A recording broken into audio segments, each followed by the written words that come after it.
Passons au compte 79, reprise de provisions, de dépréciation et autres.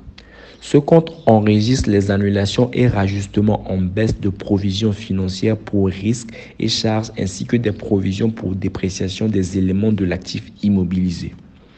Ce compte est subdivisé en des sous-groupes dont nous avons les reprises de provisions et dépréciation d'exploitation du compte 791.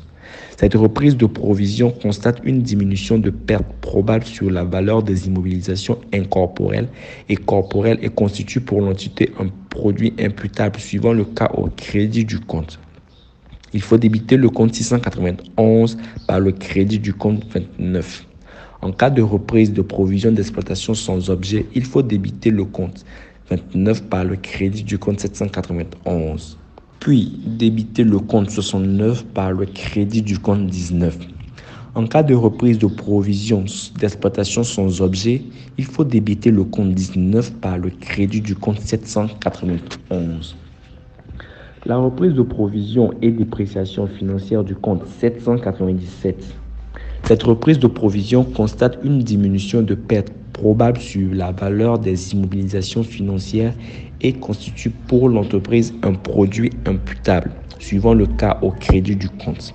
Il faut débiter le compte 697 par le crédit du compte 29.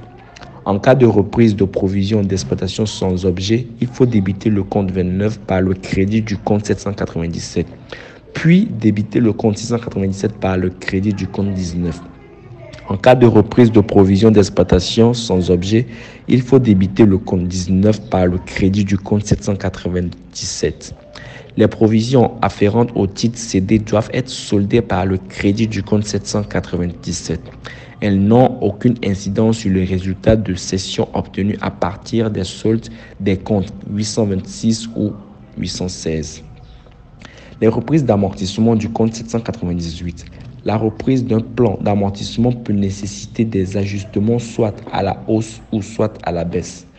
Lorsque le total des amortissements antérieurs révisés est supérieur au montant des amortissements antérieurs constatés, il convient de pratiquer un ajustement à la hausse, donc qui est égal à la différence aux amortissements antérieurs révisés moins les amortissements antérieurs constatés. L'écriture à passer est alors identique à celle constatant une annuité d'amortissement pour dépréciation.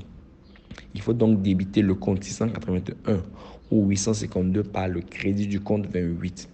Dans le cas d'un ajustement à la baisse, il faut débiter le compte 28 par le crédit des comptes 798 ou 862.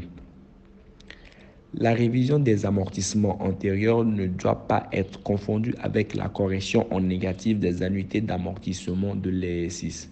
Ce compte est débité pour solde à la clôture de l'exercice par le crédit du compte 13 résultat net de l'exercice. Ce compte est aussi crédité par le débit des comptes 19, 29 pour le montant des diminutions de provisions pour suite d'annulation ou de réduction. Nous avons aussi les reprises de subventions d'investissement du compte 799.